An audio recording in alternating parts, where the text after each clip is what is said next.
පසු දවසක ඔහු ජනේලයෙන් පිටත බලන විටක ඔහුගේ දිලිඳු පුත්‍රයා තව තවත් වැහැරි ඇදී ගිය සිරුරෙන් කුණු කසල ශුද්ධ කරනු හැටි දුටුවේය. ඔහුගේ සිරුර සම්පූර්ණයෙන් දහඩිය හා කුණු කසල මල මූත්‍රා ආදී මහත් අපවිත්‍ර දෙයින් නැහැවී ඇත්තේය. පියාද වහා තමා ඇඳ පැළඳ සිටි වටිනා වස්ත්‍ර හා ආභරණ ගලවා ඉවත් කර පරණ වූ කිලිටි ඇඳුමක් ඇඳගත්තේය. ඔහු තමාගේ ශරීරයේ දුඟද හමන මල මූත්‍රා තවරා ගත්තේය. ඉක්බිති ඔහු කසල ඉවත් කිරීමේ උපකරණ දකුණතින්ගෙන මුහුණෙහි සැඩ පරුෂ ගතියක්ද පෙන්වා මල මූත්‍ර පිරිසිදු කරන මිනිසුන්ට මෙසේ විධාන කරන්නේය. දරුවනි, අනලස්ව වැඩෙහි යෙදෙනු, කම්මැලි නොවුණු, මෙසේ කතා කරමින් උපාය කෞශල්‍යයෙන් පියා පුතුට ලංවන්නේය. නැවත තම පුතා අමතා මෙසේ කියන්නේය. හා අගනේ, දැන් ඔබ හොඳ තරුණයෙකි. ඔහොම මේ වැඩය කරගෙන යමු. තවත් නම් ආපසු යන්නට නොහිතන්න. ඔබට අවශ්‍ය සියලු දේවල්, වැඩට ආයුධ, උපකරණ, කෑමට සහල්, පිටි, ලුණු, විනාකිරි ආදී කිසිවක් ගැන කනගාටු වන්නට අවශ්‍ය නැහැ. තවත් මගේ මහලු සේවකයෙකුත් සිටී. ඔබට අවශ්‍ය විටක ඔහුත් කැඳවා ගත හැකිය. ඉතින් ඔබ දැන් ඔබගේ මනස නිදහස්ව පහසුවෙන් තබා ගන්න. මම ඔබට ඔබේ පියා සේවෙමි.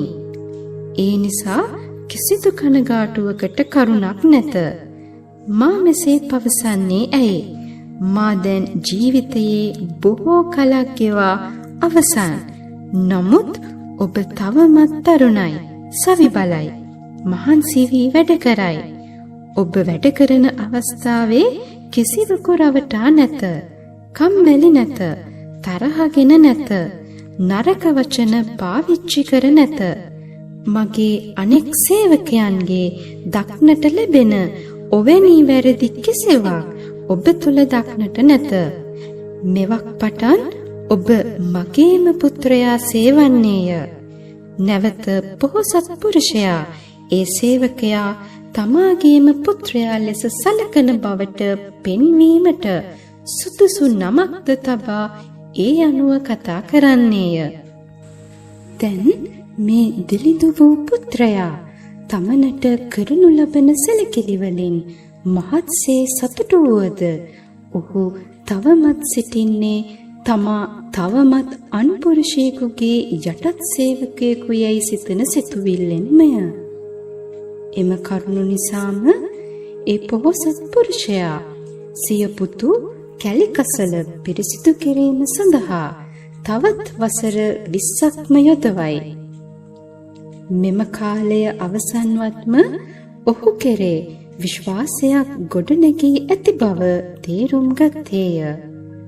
ඔහුට රිසිසේ එම නිවසට නිදහසේ යෑමට ඒමට ඉඩකඩ තිබුණද ඔහු එම මන්දිරයේම මෙහෙකොට එහිම වාසය කරන්නේය.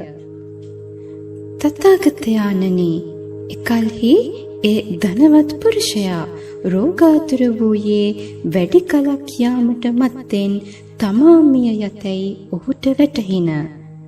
ඔහු දිලිඳු පුත්‍රයාට මෙසේ කියන්නේය. දරුව, මට දැන් මහත් වූ රන් රිදී හා වෙනත් දුර්ලභ වස්තු සම්භාරයක් ඇත්තේය.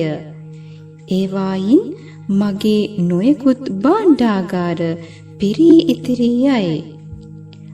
මා සතු ඒ සියලු දේද, මා විසින් ගෙවිය යුතු සියලු දේද ඔබ දැන් පාලනය කළ යුතුයි. මෙය මගේ සිතේ තබාගෙන සිටින බලාපොරොත්තුවයි. ඔබ ඒ මගේ බලාපොරොත්තු ඉෂ්ට කළ යුතුය.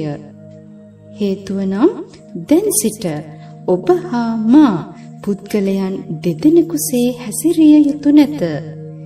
ඒ නිසා ඔබ කිසිම වැරදීමක් හෝ පාඩුවක් හෝ නොවනසේ සිහි නුවණ යොදා කටයුතු කිරීමට වග බලාගත යුතුය. එම අවස්ථාවේ දිලිඳු පුත්‍රයා මෙසේ උපදෙස් ලැබීමෙන් පසු සියලු බඩු භාණ්ඩ රන් රිදී ආදී වූ දුලබ වස්තුන් පිරී නොයෙක් භාණ්ඩාගාර ඔහුගේ සුපරීක්ෂාවට බාරගත්තේය. එහෙත් එම ධන සම්භාරයෙන් ඔහු තමාගේ ආහාර වේලක් සඳහා තරම් දෙයක්වත් අයිති කර තබා ගත්තේ නැත.